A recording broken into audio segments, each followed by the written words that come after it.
Hey guys, ஃபைனலாக Honda கிட்டேருந்து CB125R அப்படிங்கிற இந்த ஒரு கஃபே ரேசர் மாடல் பார்த்தீங்கன்னா இந்தியாவில் லான்ச் வந்து அனௌன்ஸ் பண்ணியிருக்காங்க.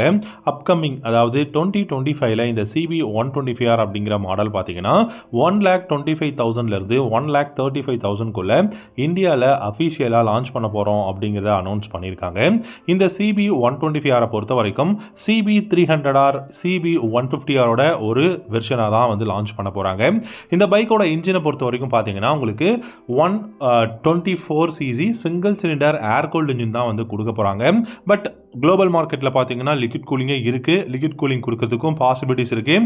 ப்ரைஸ் கட் பண்ணுறதுக்காக சில விஷயங்கள் எல்லாமே வந்து பார்த்திங்க அப்படின்னா ஹோண்டா பண்ண போகிறாங்க. ஸோ லிக்விட் கூலிங் கொடுத்தாங்கன்னா நல்லாயிருக்கும். அண்ட் இந்த பைக் ப்ரொடியூஸ் பண்ணக்கூடிய பவர் அப்படின்னு பார்த்தீங்கன்னா 12.7 ஹார்ஸ் பவரும், டார்க்குன்னு பார்க்கும்போது 11.9 நியூட்டன் டார்க்கும் ப்ரொடியூஸ் பண்ண முடியும்னு சொல்லியிருக்காங்க. இந்த பைக்கில் இருக்கக்கூடிய கியர் பாக்ஸ்னு பார்த்தீங்கன்னா 6-speed கியர் பாக்ஸ் தான் கொடுத்துருக்காங்க. Side stand engine cut off சுவிட்சும் பார்த்தீங்கன்னா அவைலபிளாக இருக்குது. இந்த பைக்கை பொறுத்த வரைக்கும் பார்த்தீங்கன்னா முக்கியமான விஷயம் இதோட இன்ஜின் பர்ஃபார்மன்ஸ் நல்லா இருக்கு. அண்ட் இதோட எர்கனாமிக்ஸ்ங்க. ஸோ ரொம்பவே அக்ரெசிவான ரைடிங் ஸ்டைல் வந்து இந்த பைக்கில் கொடுத்துருக்காங்க. ரொம்பவே சூப்பரான ரைடிங் பொசிஷன் வந்து இருக்குது. ஆப்ரேட்டான ஹேண்டில் பார்ஸ் வந்து கொடுத்துருக்காங்க. 10 liters of fuel tank capacity. And அதே மாதிரி பார்த்தீங்கன்னா உங்களுக்கு இந்த பைக்கோட பில்ட் குவாலிட்டியும் வந்து சூப்பராக வந்து கொடுத்துருக்காங்க. இந்த பைக்கோட சஸ்பென்ஷன் செட்டப்னு பார்த்தீங்கன்னா ஃப்ரண்ட்டில் USD ஃப்ரண்ட் ஃபோக்ஸ் கோல்டன் கலர்லையும், ரியரில் மோனோ ஷாக் சஸ்பென்ஷனும் கொடுத்துருக்காங்க.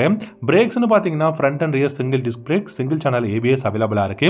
டயர்ஸ் அப்படின்னு பார்க்கும்போது 17-inch ரேடியல் டயர்ஸ் தான் ஃப்ரண்ட் அண்ட் ரியரில் வந்து கொடுத்துருக்காங்க. அலாய் வீல்ஸ் தான் கொடுத்துருக்காங்க. ஸோ டயரை பொறுத்த வரைக்கும் பார்த்தீங்கன்னா நல்ல வைடான ரேடியல் டயர்ஸாக இருக்குது. 17-inch அலாய் வீலோட கொடுத்துருக்காங்க. அண்ட் எக்ஸாஸ்ட்டும் பார்த்தீங்க அப்படின்னா உங்களுக்கு சைட் ஸ்லங்க் எக்ஸாஸ்ட் தான் இருக்குது. மேபி அப்கமிங் வரப்போகிற பைக்கில் நமக்கு அண்டர்பெல் எக்ஸாஸ்ட் கொடுத்தாலும் ஆச்சரியப்படுறதுக்கு கிடையாது. சீட்டுன்னு பார்க்கும்போது ஸ்டெப் அப் ஸ்பிளிட் சீட் தான் கொடுத்துருக்காங்க. இதில் முக்கியமான விஷயம் இதோட லைட்டிங் செக்ஷன். சர்க்குலரான அந்த LED ஹெட்லாம்ப்ஸ் கொடுத்துருக்காங்க. அதிலே பார்த்தீங்கன்னா உங்களுக்கு DRLஸும் சர்க்குலராக இருக்கிறதுனால பார்க்கறதுக்கும் ரொம்பவே பியூட்டிஃபுல்லாக இருக்கும். LED tail lamp, LED indicators வந்து கொடுத்துருக்காங்க. இந்த பைக்கோட சீட் வந்து பார்த்தீங்கன்னா பில்லியனுக்கும் ரைடருக்கும் ரொம்பவே கம்ஃபர்டபுளான சீட்டாக இருக்குது. ஏன்னா எர்கனாமிக்ஸ் அந்த அளவுக்கு ரொம்பவே இம்ப்ரூவ் பண்ணியிருக்காங்க இந்த பைக்கில். சிட்டியில் டிராஃபிக்கில் நீங்கள் யூஸ் பண்ணுறதுக்குமே ரொம்ப கம்ஃபர்டபுளான ஒரு entry level naked street fighter CB125R. இந்த மாடல் பார்த்தீங்கன்னா குளோபல் மார்க்கெட்டில் உங்களுக்கு கவாசக்கியோட Z125 இருக்கட்டும், இல்லாட்டி KTMோட டியூக் 125 மாடல், யமஹாவோட MT125 இந்த மாதிரியான பைக்குக்கெல்லாம் ரைவலாக தான் லான்ச் பண்ணியிருக்காங்க. இந்தியாவிலுமே பார்த்தீங்கன்னா KTMோட டியூக் 125 மாடலுக்கெல்லாம் ரைவலாக தான் இந்த பைக்கை லான்ச் பண்ண போகிறாங்க. நிறைய கலர்ஸோட தான் லான்ச் பண்ண போகிறோம் அப்படிங்கிற மாதிரி சொல்லியிருக்காங்க. ஸோ என்னென்ன கலர்ஸ் அப்படின்னு பார்த்தீங்கன்னா இப்போ நீங்கள் பார்க்குற இந்த ஒரு ப்ளூ, அப்புறம் பார்த்தீங்கன்னா ரெட், அதே மாதிரி ஒயிட் இல்லாட்டி பிளாக் அப்படிங்கிற ஒரு 3 கலரோட லான்ச் பண்ண போகிறாங்க. இந்த பைக்கில் மெயினான அட்வான்டேஜ் அப்படின்னு பார்த்தீங்கன்னா மைலேஜ் ஓரளவுக்கு கிடைக்குங்க. 48லேருந்து 52 km/லிட்டர் வந்து மைலேஜ் கொடுக்க முடியும்.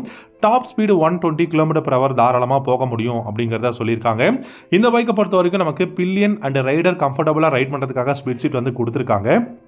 அதே சமயம் நீங்கள் சிட்டியில் யூஸ் பண்ணுறதுனால கண்டிப்பாக நீங்கள் கியரை கம்மி பண்ணி ஹை பண்ணி ரைட் பண்ணி ஆகணும். இன்ஜினோட அந்த எஃபிஷியன்சி, அதுக்கப்புறம் பார்த்தீங்கன்னா இன்ஜினோட அந்த ஒரு பர்ஃபார்மன்ஸ் அப்படிங்கிறது பெஸ்ட்டாக இருக்கும். ஸோ ஹீட்டிங் ப்ராப்ளம் எதுவும் வராது அப்படிங்கிற மாதிரி தான் சொல்லியிருக்காங்க. முக்கியமாக ஹோண்டா அப்படின்னால அதோட இன்ஜின் அண்ட் பில்ட் குவாலிட்டி இது ரெண்டுத்துலையுமே காம்ப்ரமைஸ் பண்ணாமல் பெஸ்ட்டாக கொடுத்துருக்காங்க. ஸோ அப்கமிங் ஹோண்டாவிலேருந்து நம்ம CB125R அப்படிங்கிற இந்த ஒரு என்ட்ரி லெவல் நேக்கட் ஸ்ட்ரீட் ஃபைட்டரை இந்தியாவில் அதிகபட்சம் 1,35,000 வந்து நம்ம எதிர்பார்க்கலாம். நல்ல ஃபியூச்சர்ஸோட, நல்ல கான்ஃபிகரேஷன்ஸோட வந்து பார்த்தீங்கன்னா லான்ச் பண்ண போகிறாங்க. பில்டு குவாலிட்டியும் எக்ஸலண்ட்டாக இருக்குது. என்னை பொறுத்த வரைக்கும் 2025 உங்களுக்கு ஜூன் ஜூலையில் வந்து லான்ச் பண்ணுறதுக்கு நிறையவே பாசிபிலிட்டிஸ் இருக்குது. நீங்கள் இந்த CB125R பற்றி என்ன நினைக்கிறீங்க அப்படிங்கிறத வீடியோவோட கமெண்ட் செக்ஷனில் கமெண்ட் பண்ணுங்கள். இந்த வீடியோ கண்டிப்பாக உங்களுக்கு பிடிச்சிருக்கும்னு நினைக்கிறேன். பிடிச்சிருந்தா லைக் பண்ணிவிட்டு நம்ம சேனலையும் சப்ஸ்கிரைப் பண்ணிக்கோங்க. இந்த மாதிரி நிறைய இன்ட்ரெஸ்டிங்கான பைக் சம்மந்தப்பட்ட வீடியோஸ் வந்து அப்கமிங் வருது. நீங்கள் மிஸ் பண்ணாமல் பார்க்கலாம். Have a good day. Tata, bye bye.